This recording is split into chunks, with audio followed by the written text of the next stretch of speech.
본인이 주걱턱이라고 오시는 분들 중에서 제가 봤을 때 꼭 수술까지 안 가도 되는 분들도 꽤나 있거든요. 주걱턱 환자분들이 가장 궁금해하는 게 얼마큼 넣을 수 있는지 최대. 얼만큼 넣을 수 있는 것은 저한테 달린 게 아니고 달린 겁니다.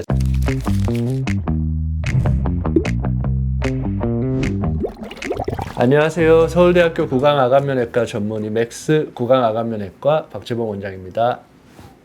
원장님, 양악수술 케이스 중에 가장 많은 비율을 차지하는 게 가장 많은 비율을 차지하는 것은 주걱턱 환자들이 가장 많습니다. 무턱인 경우에는 어금니가 이제 식사는 할 정도는 되고 앞니로 안 잘리는 게 스트레스인 거잖아요. 턱 끝에는 보형물을 살짝 넣어서 혹은 필러를 넣어서 어느 정도 이제 해결이 되는 경우도 있고 굳이 수술까지 안 오시는 경우도 굉장히 이제 많습니다. 하지만 주걱턱은 치아가 반대로 있는 거잖아요. 그렇기 때문에 이제 심리적으로나 그리고 사회적으로나 환자분이 스트레스를 좀 더 많이 받기도 하고 발음도 많이 새고 씹는 것도 조금 더 불편하고 이러한 것들 때문에 고민하는 퍼센트가 더 많은 것 같습니다. 그래서 오늘은 어떠한 경우를 주걱턱이라고 표현을 하는지, 주걱턱의 종류에는 과학적으로 어떻게 의학적으로 어떻게 나눌 수 있는지, 그리고 각각에 있어서는 어떠한 치료가 적응증이 되는지 이러한 부분에 대해서 조금 더 쉽게 설명을 드려보도록 하겠습니다. 어떤 상태를 정확하게 주걱턱이라고 하나요? 의학용어로는 하악 전돌증, 상악의 저성장 두 가지를 좀 합쳐서 말씀을 드릴 수 있을 것 같습니다. 상악에 비해서 하악이 이제 튀어나와 있는 상태를 이제 주걱턱이라고 보통 얘기를 하니까 골격적으로 따지면은 상악이 뒤로 저성장되어 있거나 상악은 정상인데 하악이 과성장되어 있거나 그 두 가지가 혼재되어 있거나 이러한 골격적인 문제를 이제 주걱턱이라고 하고, 치아적인 관점에서 봤을 때는 상악 치아에 비해서 하악 치아가 앞으로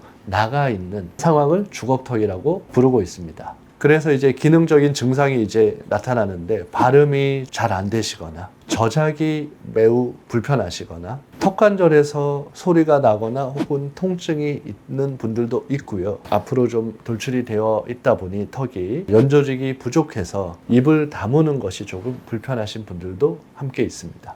내가 주걱턱인지 알 수 있는 이런 자가 진단법도 있을까요? 보통의 경우에는 윗입술보다 아래입술이 이렇게 뒤로 있잖아요. 윗입술보다 아래입술이 좀 앞으로 나와서 이거를 덮고 있다. 이러한 경우 이제 주걱턱으로 이제 의심을 할 수 있고, 코끝과 턱끝을 자아 같은 걸로 연결을 해서 이렇게 딱 봤을 때 윗입술과의 그 자아와의 거리가 상대적으로 많이 큰 경우에는 치아 교합이 맞더라도 턱이 나와 있기 때문에 윗입술이 안 닿는 경우이기 때문에 주걱턱일 확률이 굉장히 높습니다. 수술을 할 정도가 아니더라도 치아의 교합이 절충 교정을 했던지 하지 않았더라도 기본적으로 아래 치아가 뒤로 누워 있는 경우가 많이 있습니다. 그래서 내 치아가 뒤로 아래가 많이 누워 있다면 내가 사실은 주걱턱이었구나 라고 이제 알 수 있을 것 같습니다. 그리고 대부분의 경우 주걱턱 환자분들이 가만히 있을 때 입이 좀 이렇게 내려와 있는 경향이 있죠. 그런 것도 자가진단법으로 활용할 수 있을 것 같습니다. 주걱턱을 효과적으로 개선하려면 어떤 수술을 하는 게 가장 좋을까요? 예를 들어서 상악이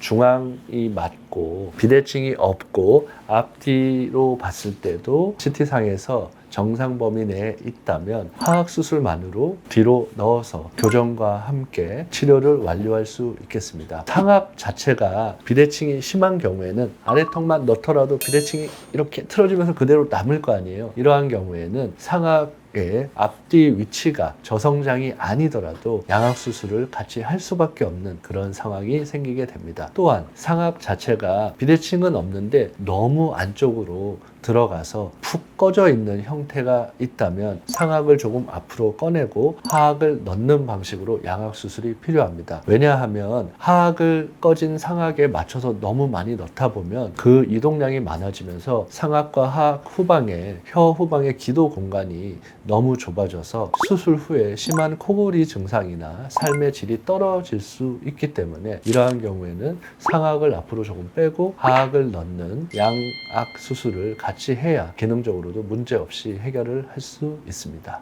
그런데 상악과 하악 치아가 교합은 이제 되고 턱이 튀어나온 정도가 그렇게 많이 심하지 않고 길이가 더 신경 쓰이는 상태라면 주걱턱이지만 이부 성형술만으로 해결하는 경우도 당연히 있습니다. 사실 가장 중요한 것은 자가 진단도 중요하지만 구강암면외과에 내원하셔서 사진, 얼굴, 그리고 엑스레이, CT 함께 분석을 해서 가장 정확하고 이상적이고 좋은 효과를 줄 수 있는 수술 방법에 대해서 진단과 분석을 통해 확인을 하시는 것이 가장 바람직하다고 생각이 됩니다. 교합에만 문제가 없는 주걱턱이시면 턱끝 수술만으로 주걱턱이 해결될 수 있다는 생각이 드는데 턱끝 수술로만 개선이 되는 주걱턱이 충분히 있을 수 있습니다. 교합이 맞는데 턱끝이 이렇게 나와 있는 경우에는 간단히 생각했을 때는 턱을 잘라서 넣기만 하면 되는 거 아닌가 이렇게 생각할 수도 있지요. 그런데 이제 들어가 있는 턱을 잘라서 앞으로 빼면은 살이 이렇게 잘 당겨와가지고 어느 정도 개선이 되는데 튀어나온 턱을 잘라서 뒤로 넣는 것은 한계가 있습니다. 그 살이 따라가는 것이 몇 프로나 따라갈지에 대한 한계도 있고 이렇게 앞으로 나와서 볼륨이 증가가 되면은 살이 좀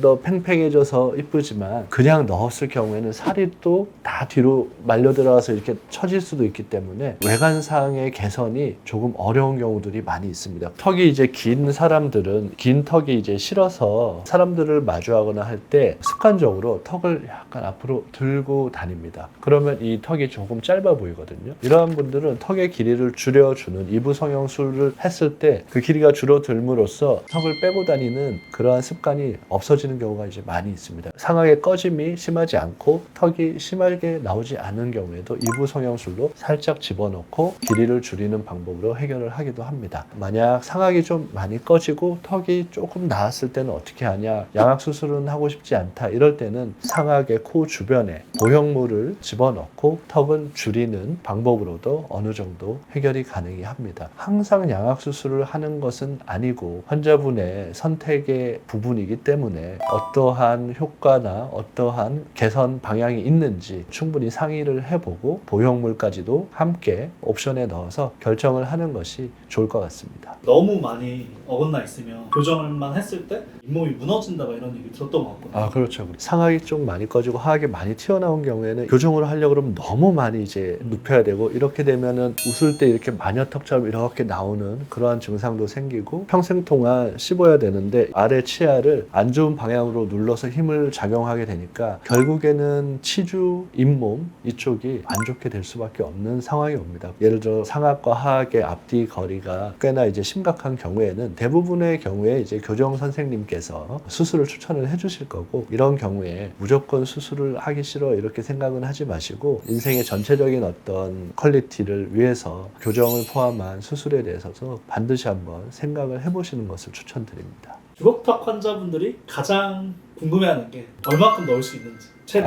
얼만큼 넣을 수 있는 것은 저한테 달린 게 아니고 상악 치아와 하악 치아의 위치에 달린 겁니다. 수술 전 교정을 통해서 치아의 각도가 생기면 딱 그만큼만 넣는 것입니다. 결국에 교합을 맞추는 것인데 하악만 집어넣었을 때는 기도 공간이 너무 막힐 수 있고 상악이 너무 꺼져 보일 수 있기 때문에 여러 가지 기능적이고 심미적인 문제들을 고려해서 가장 좋은 방향으로 진행을 해야 되기 때문에 얼굴을 딱 보고 그렇게 말씀을 드리긴 어려워요. 예를 들어서 정확한 교합을 맞추기 위해서 이렇게 하는 건데 턱이 좀 나온 얼굴을 선호할 수도 있고 턱이 좀 들어간 얼굴을 선호할 수도 있잖아요. 윗턱과 아래턱을 이렇게 시계 방향으로 회전을 하면서 그 중에서 본인이 원하는 얼굴형과 비슷한 각도에서 멈춰서 계획을 잡는 것인데 기존 턱의 위치가 여기였다면 그 각도에 따라서 내가 턱을 얼마나 넣을지가 바뀌잖아요. 그렇기 때문에 수술 계획을 세워야 실제로 얼마나 들어갈지 정할 수 있는 것이지 얼마나 넣을 수 있는 건지는 사실은 의미가 없는 질문이긴 합니다.